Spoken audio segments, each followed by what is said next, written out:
Let me tell you what happened. My name is Eleanor, and for 5 years I was married to James. He came from a family that valued quiet, tradition, and conformity above all else.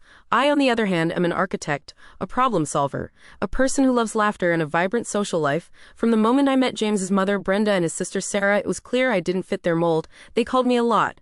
They hinted I should tone it down. They constantly questioned why I worked so much when a proper wife focused on her home.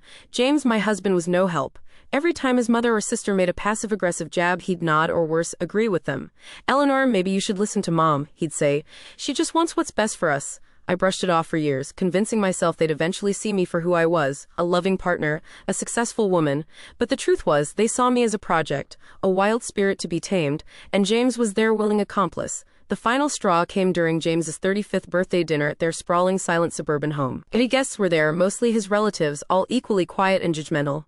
Brenda, clinking her champagne glass, announced, "We're all so proud of James, a true pillar of the community, and we're hopeful Eleanor will soon dedicate more time to supporting him, perhaps even pursuing a less demanding career path." James beamed, looking at me expectantly. The room felt like it held its breath. My own parents, who were also there, shifted uncomfortably. I felt a cold knot tighten in my stomach. I smiled politely, took a long sip of my expensive Cabernet, and excused myself to the restroom. Inside, I stared at my reflection. My eyes, usually bright, looked tired and dimmed. That night, I finished my wine, said a calm goodnight, and went home. They thought they'd finally broken me, that I'd quietly accept my fate. What they didn't know was that I had already decided to break free, and I was about to give them exactly what they always wanted.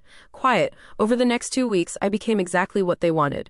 Quiet, docile. I stopped initiating conversations with James, stopped suggesting weekend plans, stopped laughing so loudly. I spent more hours at the office, working late, as they thought. James and his family seemed thrilled. Brenda even called me one afternoon, her voice dripping with satisfaction. "Eleanor, I spoke to James. He says you've been so much calmer lately. We're all so pleased you're finally finding your place." I just said, "Thank you, Brenda," and hung up.